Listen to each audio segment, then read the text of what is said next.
பொதுவா இன்னைக்கு வந்து கழகத்தினுடைய தலைவர் தமிழ்நாட்டு முதலமைச்சர் எங்களுக்கு சொல்லியிருக்கிற அந்த ஆணைப்படி நவம்பர் மாதம் 4ஆம் தேதியிலிருந்து டிசம்பர் 4 வரைக்கும் எஸ்ஐஆர் சார்ந்து ஒவ்வொரு பிஎல்ஓவும் ஒரு 3 முறை ஒவ்வொரு வீட்டுக்கு வருவாங்கன்னு இருக்காங்க. அவங்களுக்கு உறுதுணையாக இருந்திட வேண்டும் என்பதற்காக தான் இந்த மாதிரி எங்களுக்குன்னு ஒதுக்கப்பட்டிருக்கின்ற அந்த வாக்குச்சாவடிக்கு நேரடியாக சட்டமன்ற உறுப்பினர்கள் சென்று நம்முடைய பிஎல்ஏ டூஸ்ட்டை பிஎல்ஓக்கு உதவிகரமாக இருந்து அவங்க எந்தெந்த ஏரியாக்கெல்லாம் கூட்டிகிட்டு போகணும் அப்படிங்கிறத நீங்கள் பார்க்கணும் அப்படின்னு எடுத்து நாங்கள் சொல்லியிருக்கோம். உள்ளபடியே அந்த பிஎல்ஓஸ் நிறைய ஏரியாவில் வந்து வர ஆரம்பிச்சிட்டாங்க. இன்னும் சில ஏரியாஸில் வந்து வர ஆரம்பிச்சிட்டாங்கன்னா இன்னும் அதை வேகப்படுத்துவாங்க.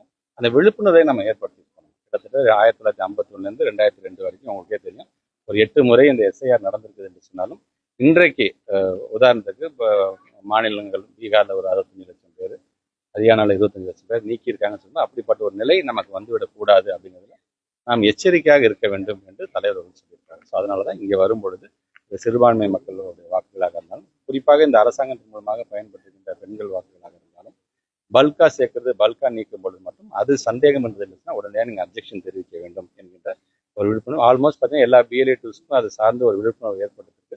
இருந்தாலும் அந்த பிஎல்ஓவோடு சேர்ந்து போகும்போது அதுலேயும் நீங்கள் எக்ஸ்ட்ராவாக நீங்கள் வந்து கொஞ்சம் கண்காணிக்க வேண்டும் அப்படிங்கிற ஒரு அறிவுரை சொல்லியிருக்கோம். அது சார்ந்தான் நீங்கள் காலம்பரத்துக்கு போயிருக்கும். அடுத்தது திருவம்பூர் தொகுதியில் அடுத்த வாக்குச்சாவடிக்கு நாங்கள் போயிட்டு இல்லை.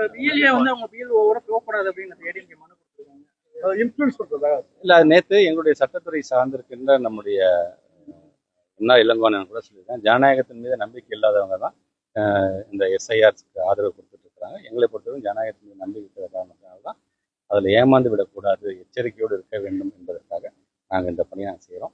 திருப்பி சொல்கிறேன், பிஎல்ஏ 2 அப்படிங்கிறவங்க பிஎல்ஓக்கு அவங்களுடைய தரத்தை வலுப்படுத்துகின்ற விதமாக ஏரியாவில் அவங்க கூட்டிகிட்டு போகிறது வருதுலாம் அந்த வேலை கூட போக வேண்டிய வேலையை தான் செய்வாங்க. தவிர இன்ஃப்ளூயன்ஸ் பண்ணி பண்ண வேண்டியது வந்து ஓட்டு கேட்கறது இல்லை. தேர்தல் காலம் இருக்குன்ற தேர்தல் நேரத்தில் வேட்பாளர் யாருன்னு அறிவிப்பாங்க, அப்போ தான் நாங்கள் ஓட்டு கேட்கவே போவோம். அப்போ தான் எங்கள் பிஎல்சியை நாங்களாம் ஓட்டு கேட்க போவோமே தவிர பிஎல்ஓ கூட போகக்கூடிய பிஎல்ஏ 2 அப்படிங்கிறது பார்த்தீங்கன்னா அவருடைய தரத்தை வலுப்படுத்துகின்ற ஒரு சப்போர்ட் சிஸ்டமாக நாங்கள் இருக்க போகிறோம் என்பதுதான் உண்மை.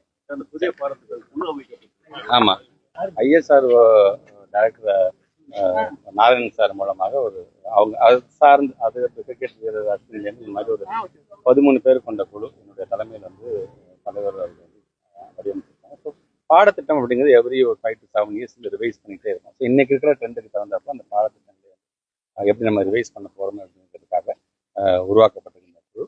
ஸோ அந்த குழுக்கான ஜியோ நேற்று தான் வந்திருக்கு. நெக்ஸ்ட் வீக் வந்து அந்த அனைத்து குழு மெம்பர்ஸையும் ஒன்றாக அமர வைத்து அவரோட நாங்கள் வந்து ஒரு டிஸ்கஷன் இனிஷியல் ப்ரிலிமினரி டிஸ்கஷன் சேர்க்கிறோம். ஸோ அவங்க சொல்லுகின்ற கருத்துக்களை முழுமையாக உள்வாங்கி கொண்டு அதில் என்னென்ன அந்த கரிக்குலம்லாம் நம்ம வந்து சேர்க்கலாம் அப்படிங்கிறத நாங்கள் செய்யறோம். குறிப்பாக இப்போ கிரிட்டிக்கல் திங்கிங் நிறையா இப்போ வந்து கேரளா அரசாங்கம் பார்த்தீங்கன்னா அது சார்ந்து ஒரு இது பண்ணுறாங்க. கிரிட்டிக்கல் திங்கிங், ரேஷனலிசம், ஒரு பகுத்தறிந்து பார்ப்பதற்கான அந்த பல்வேறு பணிகள் சொன்னோம்னா வருங்காலத்தில் போட்டி தேர்வு என்று வரும்பொழுது பார்த்தீங்கன்னா இந்த மாதிரியான கொஸ்டின்ஸ்க்கு எங்கள் பிள்ளைங்களால் வந்து கண்டிப்பாக வந்து அதை ஆன்சர் பண்ண முடியும்.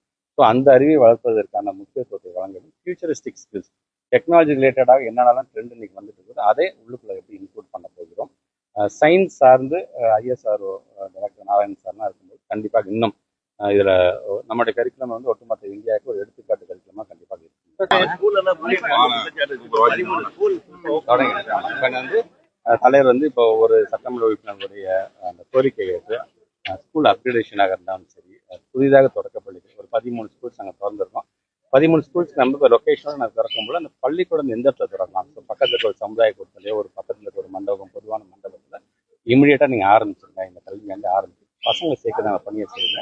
சேர்க்கும்போது எங்கே இடம் இருக்குதோ அங்கே நம்ம புதிதாக பள்ளிக்கூடம் கட்டிருக்கோம் அந்த பணி நம்ம செய்யலாம். ஸோ அதில் எந்த ஒரு டிலேயும் இருக்கு.